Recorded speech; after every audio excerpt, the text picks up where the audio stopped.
From Central Indiana's #1 news source, this is Fox 59 Tonight. Good evening. Thank you for joining us here on Fox 59 Tonight. I'm Cameron Riddle. We've got a good show for you today. Thank you for downloading our new Smart TV app on your Roku, Fire TV, Apple TV, and now Samsung TV. If you don't have it, search Fox 59 now and search for that pretty blue logo in your app store on your smart TV. And if you're watching us on YouTube, make sure you hit the subscribe button so you never miss any of the conversations we have every night at 8 o'clock here on Fox 59 Tonight. A story that we have covered from beginning to end, every moment, every twist and turn of that story on Fox 59 is the story in Delphi, the Delphi murders of Abby Williams and Libby German. We were there for every court hearing, for every move of Richard Allen in and out of the building, all the way down to when a verdict was released. And still, that is a case that not everybody agrees on. There's a lot that could still be talked about, a lot still to be discovered, and you really wouldn't know everything. Even we didn't get to show it on TV, so you don't know everything that went on inside of that courtroom unless you were there. So tonight, I have some people who were inside of that courtroom and who have followed this story from beginning to end as well, and have made a name for themselves with their own podcast from the Murder Sheet. In our studio today are the co-hosts of the Murder Sheet podcast, Kevin Greenlee and Anya Kane. Both are here, and they have a new book coming out this week. It is called Shadow of the Bridge. Of course, the bridge plays a big story in what happened in Delphi. Anya, Kevin, thanks so much for coming. Thanks Thank for you for having having us, us. Cameron. We really appreciate it. Absolutely. You know, you guys had a tough task. Covering Delphi was not an easy thing to cover. Obviously, the topic matter, but also the logistics of going to this small town of Delphi where even the cell phone coverage isn't even all that great. And, you know, the media attention, the hometown atmosphere and how everybody felt about it. And of course, the stipulations and regulations from the judge throughout the case really made it, quite cumbersome to have to cover. And so I'm definitely want to hear about your guys' experience inside the courtroom. I was outside the courtroom a lot.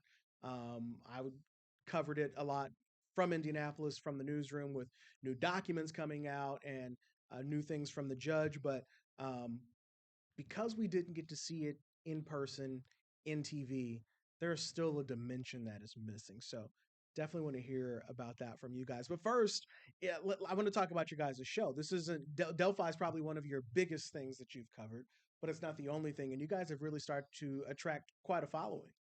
Well, thank you so much. Yes, the Delphi is definitely what I think we're predominantly known for at this point, but we've done coverage on other big Indiana cases like the Burger Chef murders, and we kind of have a bit of a grab bag approach because we always want to do stuff that we're interested in, and sometimes that means doing an old historical case from the 1920s in Chicago. Mm-hmm. And so we kind of try to be led by what we find interesting and by what our audience finds interesting. Kevin, what has been the most interesting thing about doing a podcast? The most interesting thing about doing a podcast is it really puts you in situations like this. We get to talk to interesting people like you. And on our podcast, we've talked to a wide variety of guests. For instance, have always been very interested in the assassination of President Kennedy. We had on the podcast one of the last surviving members of the Warren Commission who investigated that crime. So it's really been wonderful to be able to talk to so many interesting people. Have you found that this is a place where other times you wouldn't have got to have these conversations, like because you can go in depth and they're narrower, but you find that, oh, I'm not the only person who cares about this. There's like this a following of these things, of certain topics. Yeah, you hit the nail right on the head. That is the beauty of podcasts. You can get so granular, so specific, so personal, and the audience will follow you because there is this sort of intimate setting of being able to speak to people or having your guests speak to your audience. Mm-hmm. And it's just going to be something that they might tolerate a bit more specificity because they feel like they're learning or they feel like they're getting to know somebody. And that's what I love about podcasting, because you really can go on a journey together, and it's not boring. It's going to actually just kind of inform the audience. And so we've really like let that lead us. And I see different media as having different strengths or weaknesses, and podcasting's no different. But one of the strengths is people will let you be specific, be in depth, do those deep dives, and they're not going to bail and say, well, this is kind of boring. Right. Delphi also was a chance for you guys to prove that no, people do keep coming back. Um, Obviously, that case got a lot of attention. There was not. It was a case that we thought might be aired on TV live, but Judge Gold decided that that wasn't what she was going to do. So that made it even more. That gave more people reason to tune in to your podcast, turn on the news to try to catch the highlights of what happened. Um, in Delphi, what was that experience like, um, having to cover it? And again, my memories of Delphi, I wasn't fighting to get inside of courtrooms or anything like that, but I remember being told that you the media was not a warm did not receive a warm welcome there, and there were certain places where it was like, you can go to the bathroom over here, but don't wander around kind of too much. What was your guys' experience? It was insane. And I just want to start off by saying I had so much respect for the reporters, like the Fox 59 team. They were the guys who you were always seeing in line. Even if they didn't get the press pass, they were going to be figuring out how to get inside and cover it. And I just had immense respect for them for doing that, and for all the media who were really trying to get the story out there, because we weren't going to get it just by having a camera in the courtroom. That was not allowed. So we were needing those people on the scene. For us, it was difficult. We did not get a media pass. The judge made it clear that she did not view our podcast as media, which, I disagree with, but that was the way she was going to feel, and she's the judge, so what she says goes. Mm-hmm. And as a result of that, we had to stay in line to get in every day, and we actually managed to get in every day of courtroom. Not every session, but I think all but one sessions. We at least one of us was in there. It was one of the most difficult reporting experiences, or difficult, I think, experiences of my life. It was just you're sitting outside. It's very cold. It's dark. But there's a couple of people there who are kind of like internet weirdos who like might start a fight or might get in your face, and you just don't know what's going to. So your body's kind of in this constant state of tension, and we started getting really sleep deprived pretty quickly. I remember there was one time in court, I'm just sitting there, and I thought I saw a deputy walking in the aisle next to me, and I look over, and I'm not even on an aisle seat. There's just people next to me. So I'm like, wow, I'm starting to like hallucinate because I'm so tired. We were very fortunate, though, that when we, kind of got on our podcast and say, hey, this is a struggle to do this. We had people come in and say, hey, I'd like to sit and hold your place in line because I believe in what you're doing. Wow. Yeah, which was really like makes me emotional thinking about, because like that is just, it was incredible. But I would say that at the same time, we wanted to compensate those people and sort of give them something. So we didn't want to just be like taking advantage of people. So we tried to kind of like say, okay, can we give you something in return for this? But and then in Delphi is one of those places where they've been under siege since 2017. They've had people come in and accuse random members of the community of being involved in the crime. So they're like shell shocked, I think, in a way. And I think over time, people saw the reporting we were doing and saw that we were sort of, trying to portray the reality of Delphi. And I think people warmed up to us, but in a very Delphi way, where I remember we were walking, waiting for the verdict, and these ladies who were so nice ran out of a shop and gave us cookies, and we're like, okay, bye. And so it was like, there was still that kind of like, maybe they're feeling closed off as a protective measure, but they're welcoming in their own way, which was really meant a lot. There were, as you said, so you had to get there, and only a certain amount of people can fit inside of the courtroom. So then you guys had the press passes. So you never the whole time were ever given a press pass. No. Never. No. Wow. We tried a couple of ways. We submitted as a podcast. We actually teamed up with the Franklin Daily Journal, a wonderful Johnson County newspaper, and we sort of thought that, we're going to be reporting for them, so that's traditional media. And the judge did not see it that way, so she sort of single-handedly was like, no. Well, it didn't stop you from getting in, and I heard about all the gymnastics that Max Lewis would go through, and Russ, and all the different people who would be up there to. 'Cause people were, lining up at 3, 4 in the morning to get a spot to get inside. So it was a circus. Yeah, it was 3 and 4 in the morning. That was in the good old days. I Mhm. remember then it started going to 1. Then it started going to midnight. Then when people started getting line sitters to hold the line for Mhm. them, then it bumped up to what? Like, I mean, right after court would be out, there'd be a For line. the next day. I still, when I see a line, I still like reflexively start counting 1, 2, 3, like up to 25, because that Mhm. was usually where the cutoff was around. And I'm just like, lines scare me now. And then it's like, well, we're not getting in today, so Yeah. at least you could figure out the math by that point. Yep. So the facts of Delphi. Um, for me, reporting the facts of what we were being told, what was coming out of the courtroom, and really even before court started, the facts of what we had, it always seemed to leave some room for doubt. And I remember talking to Russ because he was up there when the trial started and when it was over. And it- at least by the time it was over, at least it seemed to Russ, he was like, no, the facts were there. It was very cut and dry. Um, but having not been in the courtroom, I'm always like, what part am I missing? Because I wouldn't say that I'm a doubter, Mm. but I feel like there's enough reasonable doubt that I was surprised of the um, verdict because I felt that there was some doubt there, not because he was could feel to be completely innocent.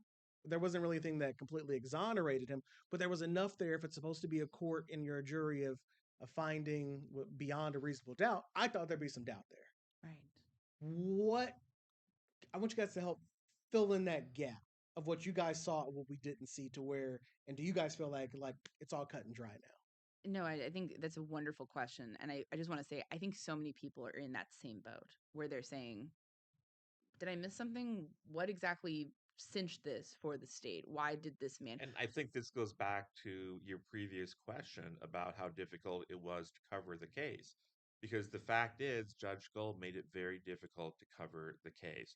She made it very difficult for any reporters, be they from Fox 59 or be they Anya and myself, to be in there every day and get the whole picture. And because so few reporters were getting the full picture, that meant it was difficult for the audience to get the full picture.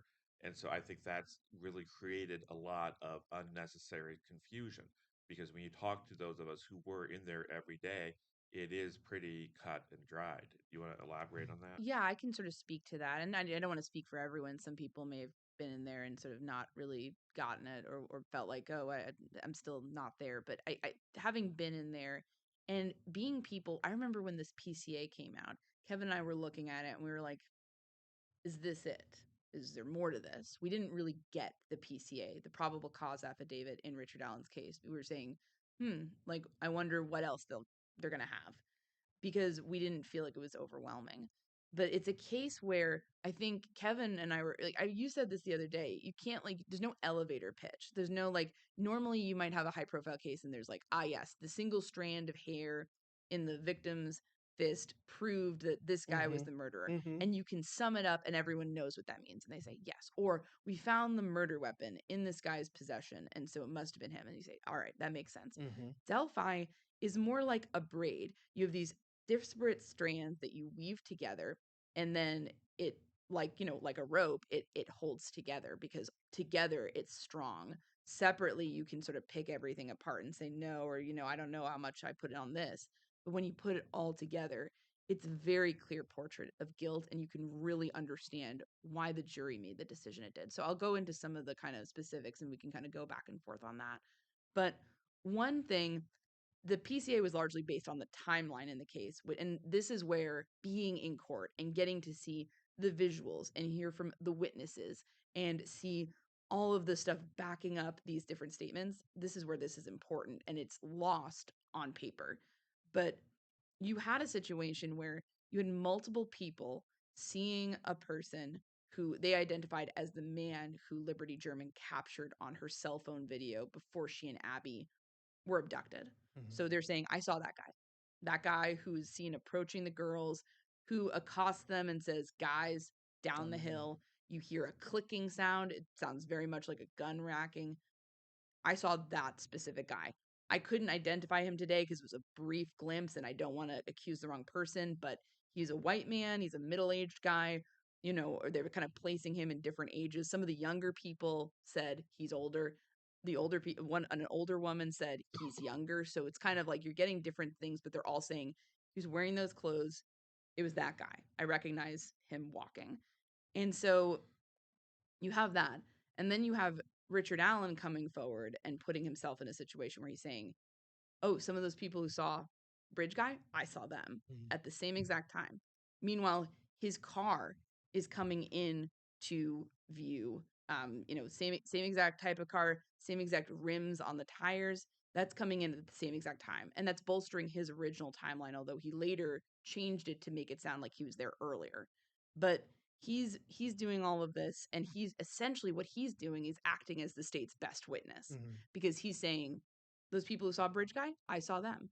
And nobody, including Richard Allen, is saying, oh, yeah, there's two guys dressed similarly running around at the same time in the same place. So that's one thing. He's boxing himself in with that. So one of the things for me when we talked about was the bullet, the magic bullet. And what I hear, where my doubt comes in on this is where if I'm thinking, if I'm the defense attorney, I feel like I would have used this and tried to convince the jury that, hey, this doesn't track, because in the description that you just gave, it sounds like somebody is racking the gun, and therefore a bullet would fall out. Then it was, and he said girls down the hill, so they're at the top of the hill, but their bodies were found down the hill and across the river. How does the bullet that's racked get from on top of the hill across the river down there, and then it's found between their bodies? That for me, was that part ever explained? Because that's what we got on TV, and I'm like, where's the gap? So we're not gun people. Definitely don't own guns. Neither am I. No, yeah, don't know much about them. So this was something we were wondering too early on. How does that happen? Is it a situation where it has to be in his pocket and fall out? And what we learned from people who do own guns is that there's a mechanism where if you rack the gun and then rack it again later, you can eject the cartridge in the way that it would have been ejected there. So it would have possibly been another racking situation, or doing something at the actual crime scene that would have led to that bullet, or that rather cartridge, being ejected fully intact. And so that would be where that would come in. But when we talked to gun owners, we were sort of saying, like, is this possible? Like, how would this even happen? And immediately people were saying, oh yeah, that makes sense. He racks it once, something happens later on, and it would be ejected. So it wouldn't be the first racking that would have ejected it. It would have been later. Is that your understanding, Kevin? As non-gun people, with the caveat is we're not gun owners. And so that little detail that you just said I've never heard anybody say. And so as I'm putting the pieces together, I'm like, okay, it's up there. So the bullet went down the hill, crossed the river. It wasn't adding up. So that's that detail that you guys heard that we didn't. Right. And that was just from talking to people. And I will say this, the weird thing about the cartridge, one thing, we're in true crime, right? We hear all about the limitations of forensic science. You cannot necessarily put so much weight on every piece of forensic evidence. Not everything's DNA. DNA, you got to match. All right, there you go. That's pretty scientific.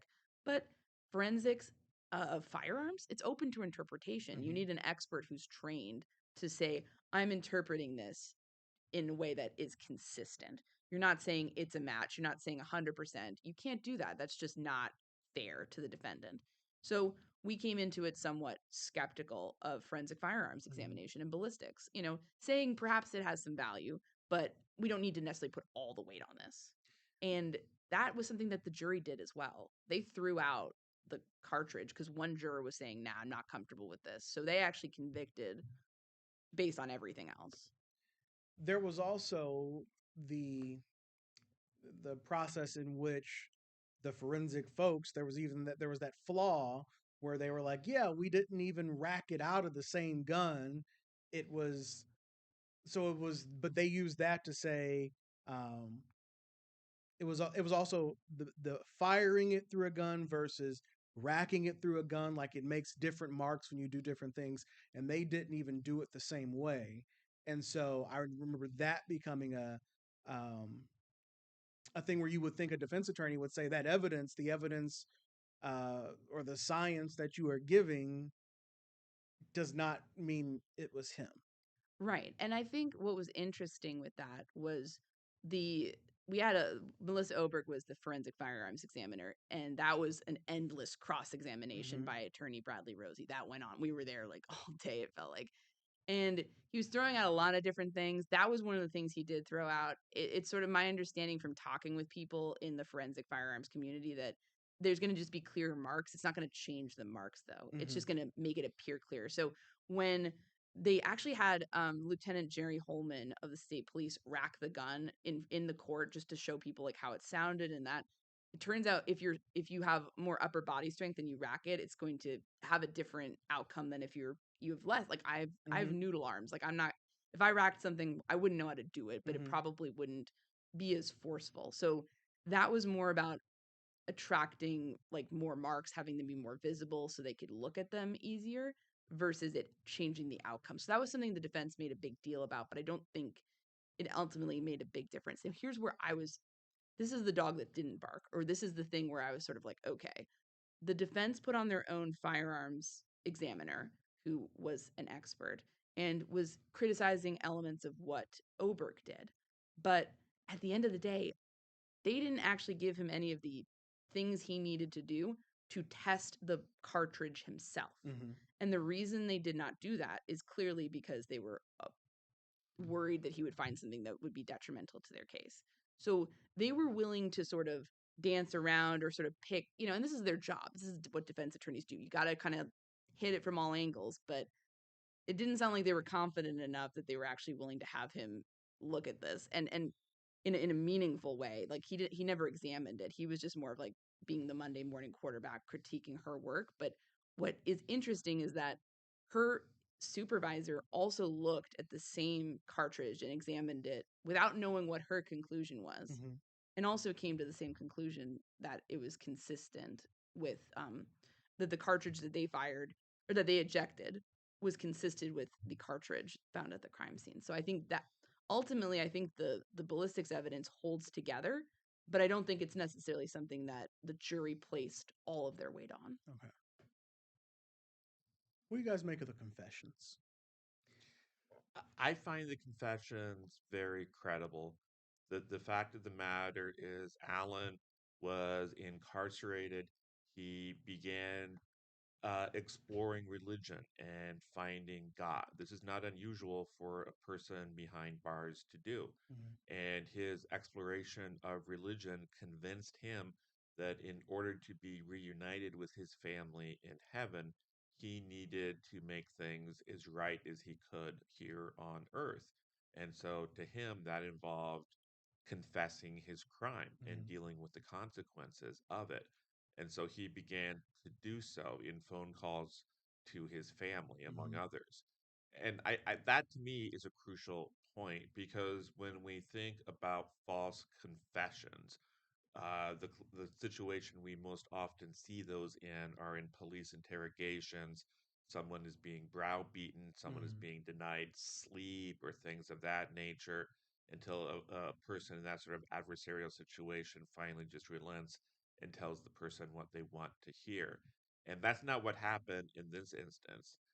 Alan was the one initiating these calls to his mother, Volunteering this information. volunteering this information. He was the one that was relentless Mm-hmm. because he was the one that kept on telling them, I did this, I did this. They didn't want to hear it.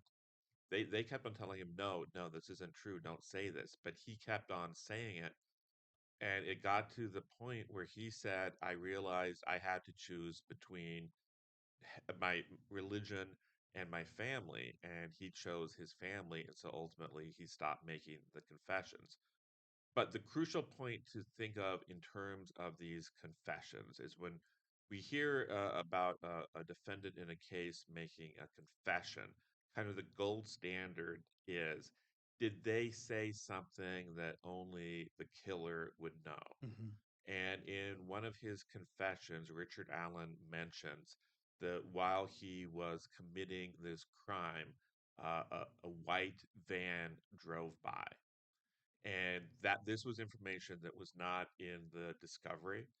I don't think at that point even the police were aware that a white van drove nearby at the time of the murders. But subsequent investigation revealed that yes, a white van did in fact drive by. And so then the question becomes, if Richard Allen was not there committing this crime, and if even investigators did not know about the presence of this white van at that time, how else would Richard Allen know that? And so by revealing that detail, I think it really tends to make his confessions more credible. What do you think, Anya? I agree. And one thing that was discussed, and this is important to discuss because mental health and the intersection of the criminal justice system is a big issue. You might have somebody who is falsely confessing because of a mental illness, Mm-hmm. or they're confused, or there's something going on with that. So it's important to say, is this man psychotic? Mm-hmm. And certainly some of his behavior was bizarre and, involving eating his own excrement and Mm-hmm. doing all sorts of things, And the self self harm. harm. Yeah, Mm-hmm. right. Like he's doing self harm. So you want to look at that. But one thing that the experts at trial testified to is, psychosis looks a specific way. Someone can be calm, but what they're saying is not tethered to reality. And he was not displaying any of that in these recorded conversations with his wife and mother. He's saying basically, like, please listen to me. I have to tell you something. And he's having a conversational goal that he's working towards and maybe even debating back and forth Mm-hmm. with his family members over. But he's not coming in and saying, I'm the king of England and, I'm going to fly out of here on a jet plane. He's very much and as far as the psychotic behavior, we can talk more about that, but there were some things about that that sort of pointed to me to the idea that he might have been malingering.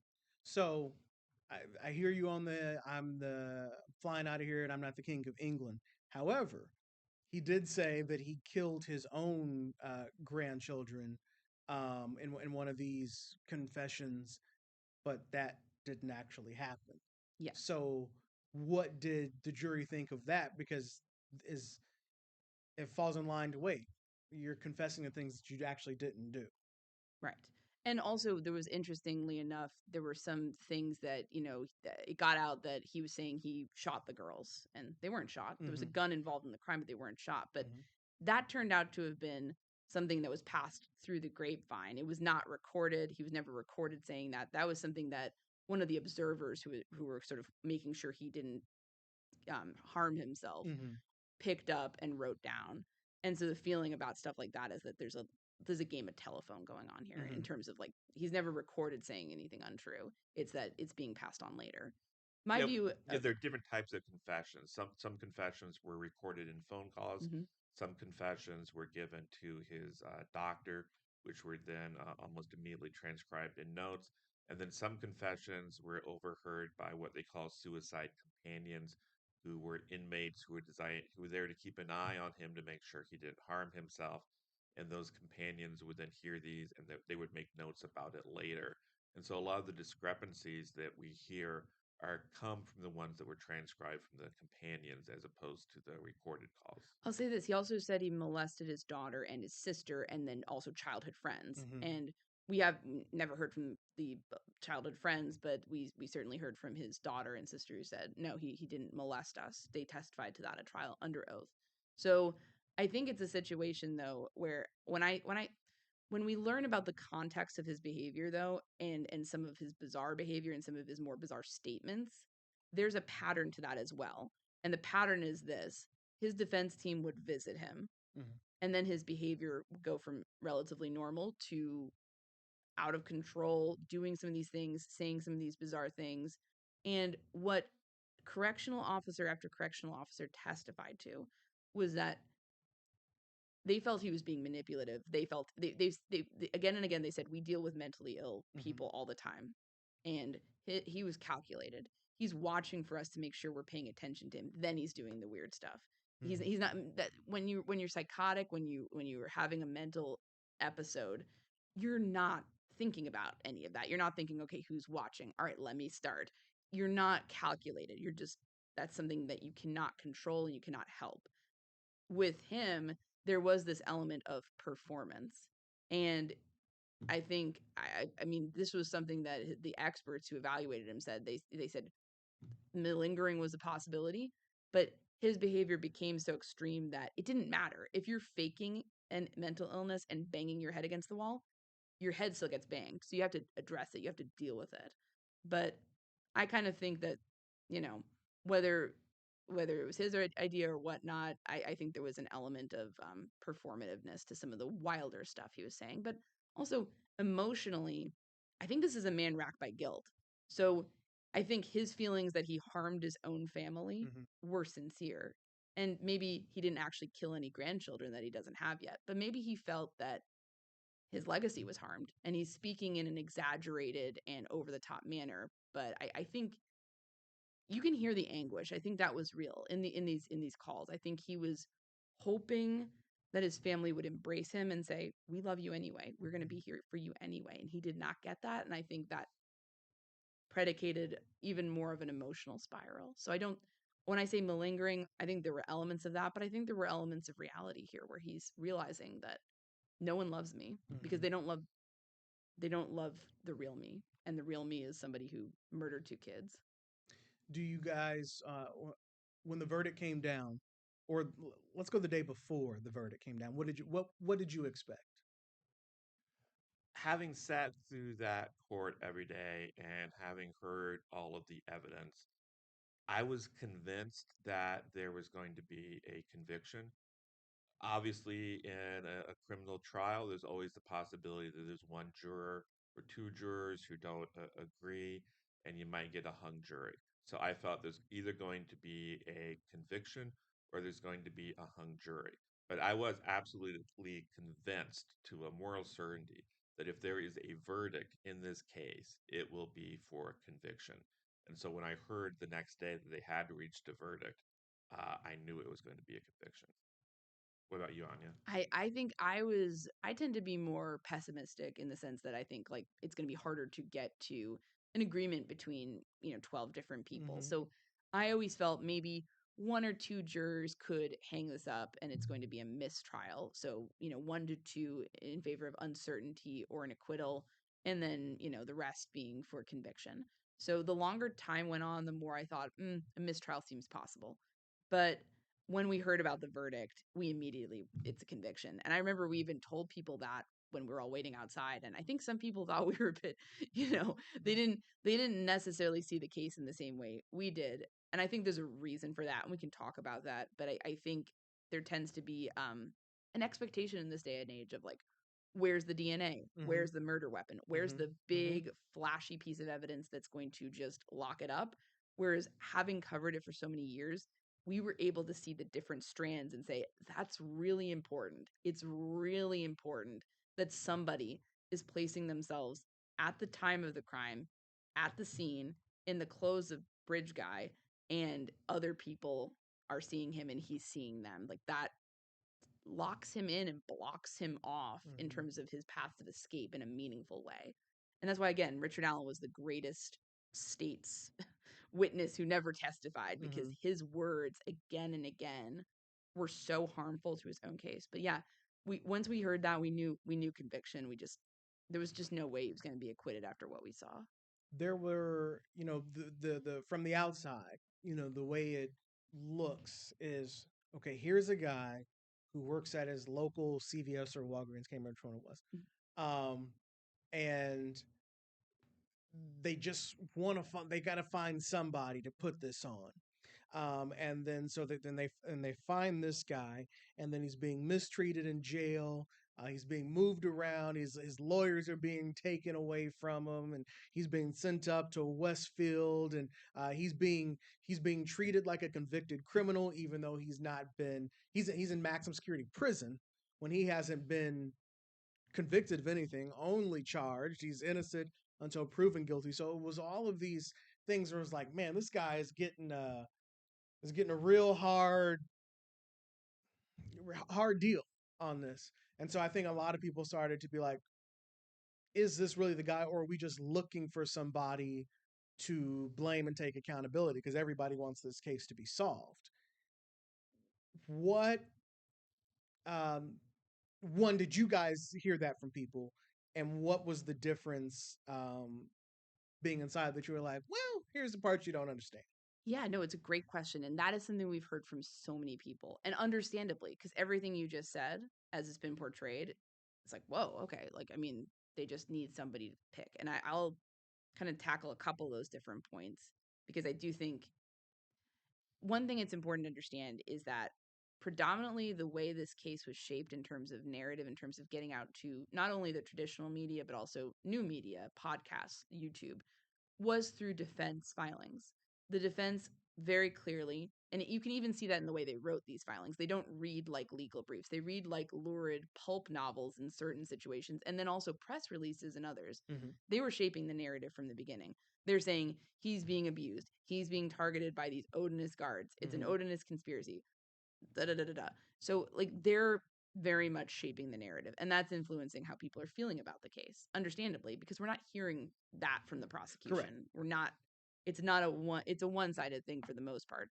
And it always felt like the prosecution and the judge doesn't want you to know this, so we've got to tell you this. Yes. Otherwise, you'll never hear about it. So it was always like this advocating for the guy who's kind of getting railroaded here. Right. And it's like, and then you see them as like the heroic, Atticus Finch or, Yes.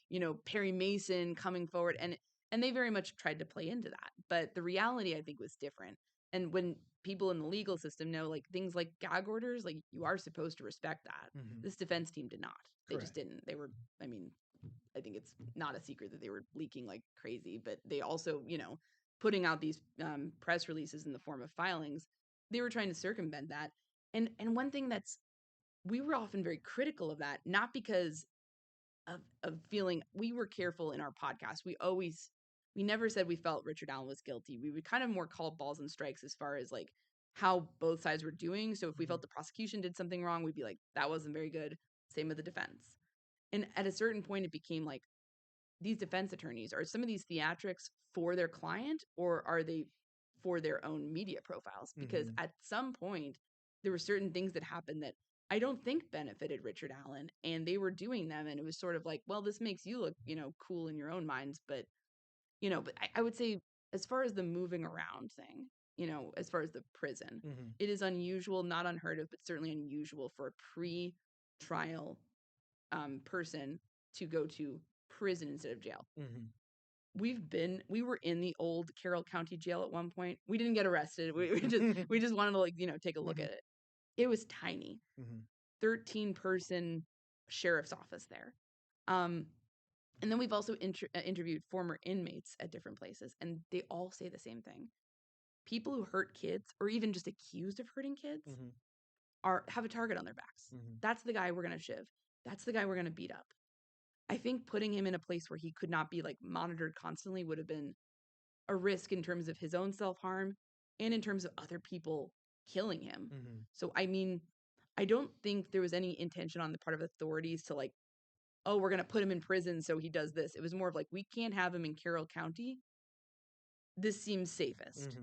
So I kind of feel like they were kind of in a place where no outcome would have been good, because if they'd left him in Carroll County jail, there's a very good, I heard one person jokingly say that old jail that they used to have, somebody could have broken in and killed him. It was that, it was not.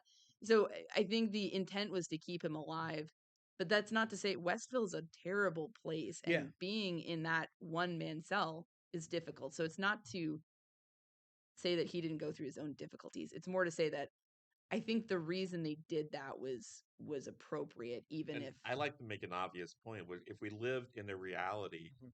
where the law enforcement and the prosecution just this came to the conclusion, we need to frame somebody. We need to have an answer to this case. If that's the reality we live in, there were other people they could have picked that would have been a lot more logical Mhm. and a lot easier. Mhm. For instance, the man who owned the land where the girls were found, the man named Ron Logan, Mhm. he's dead. Right. They could have pinned it on a dead man. He wouldn't have had defense lawyers Mhm. fighting for him. There Mhm. wouldn't have been a trial. If all they cared about was just getting an answer, whether that answer was true or not, they could have pinned it on him.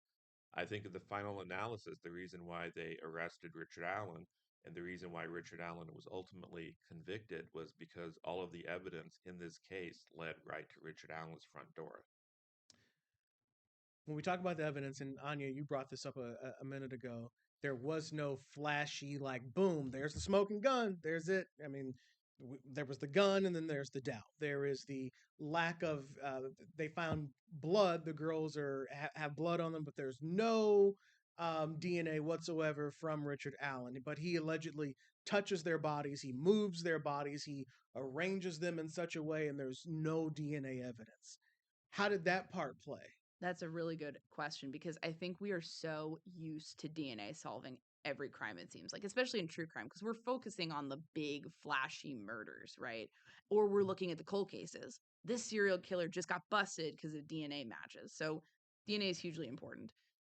I think we've all, and I include myself in this completely, suffered from the CSI effect, which is essentially we are overestimating what CSI and what DNA and what forensic evidence can do for us at every crime scene. And we're applying that without, if you have a situation where a serial killer, sexually assaults a victim and there are bodily fluids left over that can point to them, yeah, that's a DNA rich situation. That's a forensically rich situation. If that evidence is preserved, DNA can certainly match you up to somebody, and that's wonderful. But in this situation, you had a couple of factors that were going to really make it difficult for the collection of offender DNA. And of course, the girls had DNA on them, right? Mhm. There was even, I think, the expert mentioned male DNA, and people kind of immediately were like, whoa, Mhm. male DNA does not mean offender DNA. Male DNA could be you're living around men or males or whatever, and that there was no indication that these girls were sexually assaulted. There was no indication of offender DNA left through some of those traditional means like blood or semen or whatnot. So there was none of that. That was working against them. But even worse than that, so touch DNA, if I touch this table and Mhm. leave some skin cells there, Mhm. maybe you can get that. Maybe you can swab it and get some of that. But if then somebody else bleeds all over the table, Mhm. you're going to get the blood. You're not going to get my, fragmented hand cells. Mhm. That is going to drown it out completely. And it's going to make it very difficult to get any of my touch DNA off of it. Did So they explain that in court? they did. They went over that in depth and just sort of like talking about how the blood, the way they talked about it, actually, Stacy Bojanovsky, who's the DNA expert, talked about the blood is the loudest. It's going to be the loudest voice in the chorus almost. Mhm. It's going to be the fastest swimmer in the meet. That's what's going to dominate every time. Mhm. It's going to drown everything else out. You're going to lose offender touch DNA. And if he hasn't bled, if he didn't cut himself, and if he didn't sexually assault them in some way that would leave fluids, then what are you gonna, I mean, like, that's it. And Mhm. one of the facets of this case was that, unfortunately, it was very disturbing to see some of these images, but Libby in particular bled a lot. There was Mhm. blood everywhere. There were pools of blood. And then you have, you know, you maybe have a person wearing gloves. You maybe have a person wearing, we certainly saw in the image of him, he's wearing Mhm. these long sleeves, seems to be wearing maybe a hat. That's going to make it harder to get some of that DNA. It's also an outdoor scene. Mhm. That's also going to be complicating. So it was just one of those worst case scenarios. I felt like hearing from the experts, they tried to get DNA, they tried to get all of this. At one point, they thought they had it. Turned out to just be a lab accident. So they didn't get anything. What, having been through all this and seen all the evidence, do you walk away with a sense of why this happened? Because Was this a guy who was thinking about this every day and he's watching these girls, or was this just one day he just walks down the trail and decides this is what I'm going to do? Was it was he targeting these girls, or could it have been anybody that walked by? I personally think that anyone who would have walked out on that bridge or been in a place where he felt like they were isolated enough would have been the target that day. I think so. Richard Allen, by his own account, he says he goes to this family brunch in, the Peru area, then drives back, doesn't go to, lunch with anybody, just kind of leaves, drinks a bunch of beer, and then goes to the trail with the intent of finding a woman or a girl to rape. He did not seem to have any sort of preference in terms of ages. He was just looking for sort of a female. Hmm. And he claims he thought the girls were older, although I don't know if we can necessarily believe him on that. But he, I think this was a man who we heard about all about how he was this fragile egg and how he would go to pieces when stress came up and he would just fall apart, and his wife and maybe his mother would put him back together again. But one of the things that comes with being so weak and so dependent on others is you can kind of build up a resentment about that, about feeling so powerless in your life. And I personally think he had a power fantasy that he wanted to fulfill in terms of raping somebody so he could maybe feel like he could gain some of that control. And this was something that he wanted to do for a long time.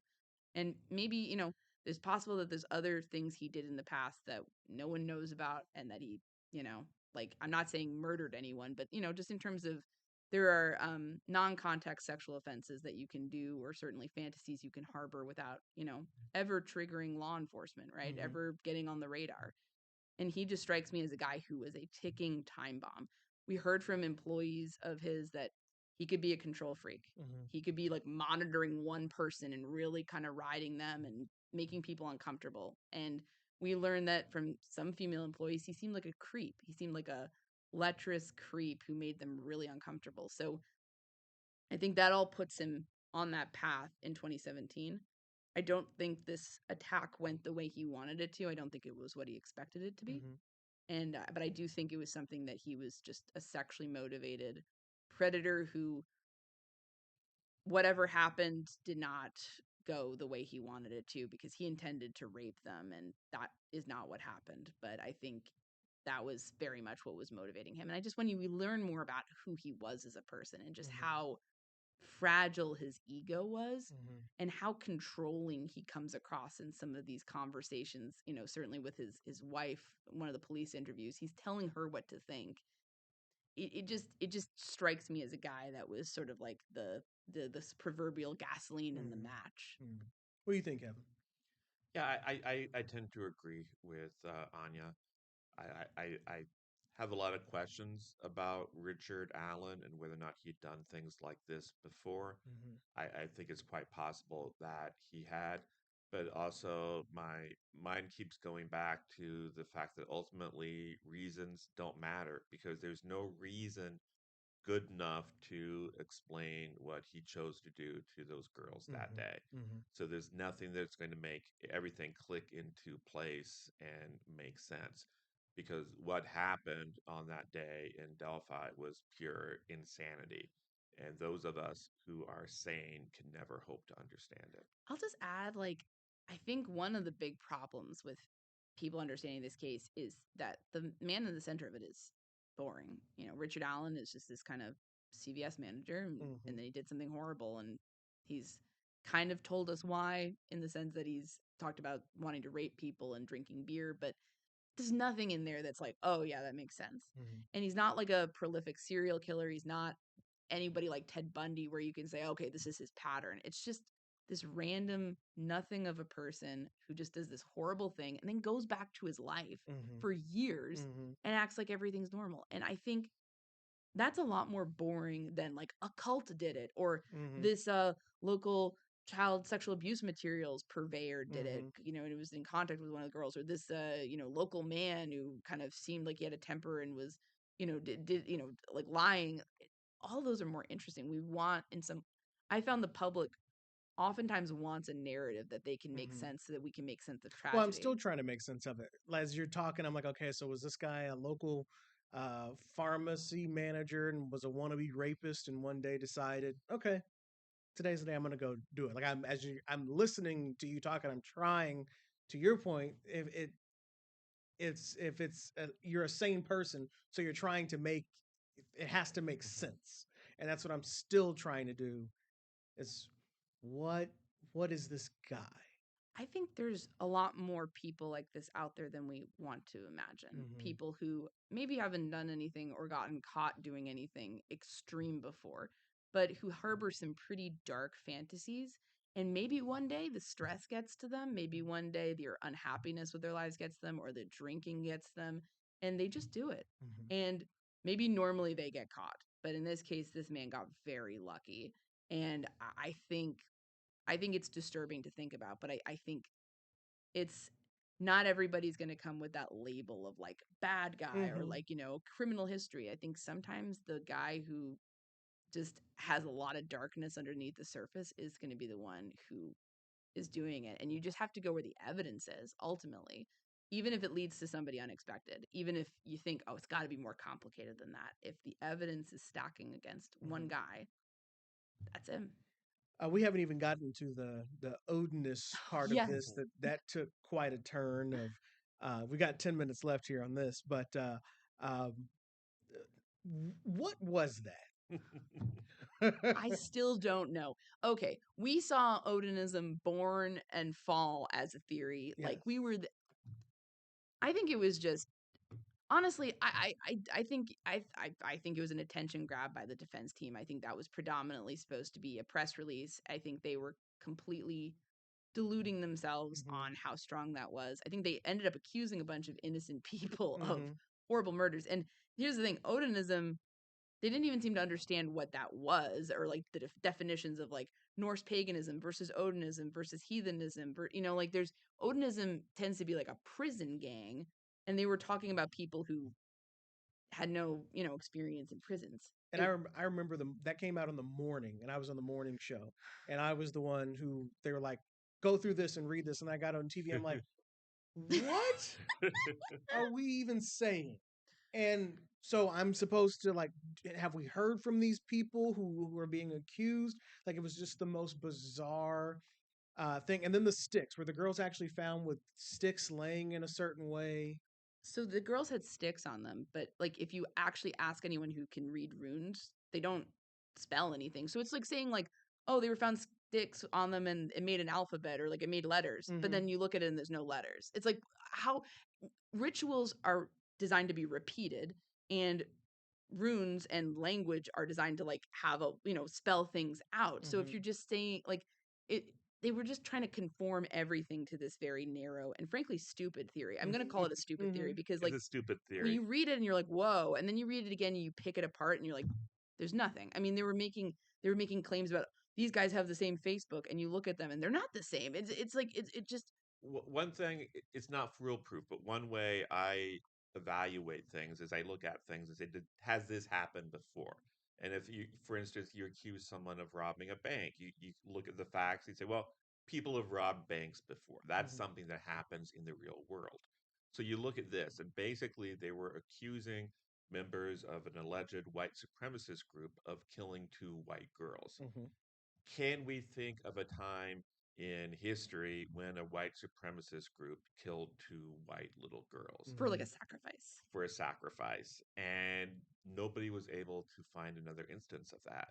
And so this would be like the first time in history that this happened. And that just also just made it seem far more implausible to me. Yeah, like white supremacist terrorist gangs murder people all the time. Usually they're going after minorities or they're going after people who are critics of theirs. There was a case of a DJ who was making fun of them, and he was a Jewish man, and they eventually assassinated him. Mm-hmm. So, it's not to say that these, it's like this never happens, but it's to say that this specific thing of like, let's take two white girls and sacrifice them in a ritual in the woods. I mean, it's out of a pulp novel. It's ridiculous, and they had like no evidence for it. And people still say, "Oh, what would have happened if Odinism had been allowed in?" I'm gonna tell you that jury would have been out for like lunch and then Mm-hmm. come back and convicted him. I mean, it was weak. I feel like it was designed more to appeal to like a Netflix Mm-hmm. documentarian. It certainly got everybody talking. It Yeah. got everybody talking, and at what cost? Because I mean, like the amount of people who we talked to who were defense attorneys who were just like, what are they doing? This is like, this isn't good. Like, this is not effective. I feel like they were primping and preeming for the cameras more than like actually doing what needed to be done. And they also tipped their whole hand. Like they, you know, we talked to one of the blood spatter experts. He was able to like take what they were claiming about the scene and go back and test that and be able to debunk it entirely. So like they gave away the plot. It was just, oh God. I will never forget the 3-day hearing where it just fell apart. They had their chance to sell it to the judge. And people say, well, she didn't like them, so she didn't let it in. She gave them every opportunity to like convince her. Yeah, And it was a 3-day hearing where basically uh, it was a situation where they were not going to be allowed to use this theory in the trial unless they convinced the judge that there was a connection between their theory and the actual events, and they completely failed to do so. I really don't feel like at some level Richard Allen was served by some of these antics. I personally believe he's very much guilty and very much what he needs to be, but every defendant, guilty, innocent, undecided, needs a very good, competent defense team. And with some of these things, it was like, this is for TV. I mean, this isn't for, I mean, what are we doing here? Does this help your client? And I would say this did not. And I think he would have been better served by just a more, standard team that was trying to get to reasonable doubt. Well, and I suspect you would agree with me on this, but don't let me speak for you. In that both Richard Allen, Abby and Libby's families, the whole case could have been served better had there been more transparency, had we been able to see the court case in real time, because all the things that I've asked you about, now walking away, I'm like, okay, there are people in there who were like, no, you just didn't, it was there, you just didn't see it because you weren't there. And maybe there wouldn't be, no, I'm sure there would not be as much doubt and skepticism if everybody had the chance to see exactly what you saw. I agree with you. And I'll differentiate one thing. With the investigators and with the prosecutor, I can understand some of their secrecy because they had these elements of the case. They had this cartridge. They don't want to say, yeah, we got ballistics evidence and have this man, throw the gun into Lake Michigan or whatever. That secrecy was investigatively sound, even if it was frustrating for the public. And I certainly found it frustrating, but I can understand in retrospect why they did that. With Gull, I think if she wasn't going to let cameras in the courtroom, she really needed to perhaps do more to roll out the red carpet, at least for the traditional press. If you want to leave us out in the cold, fine. But for the Fox 59s, for the local reporters, give them a room where they can stage stuff. Give them time. Give them just more access to being able to cover things more robustly. The people who were there did a good job covering it. Not everything got through though, because you're having to, run out. And the minute you leave the courtroom, you're done for the day. You're not going to get back in. So there were so many considerations that some of these details that might have helped people understand it better, I think were lost in the shuffle.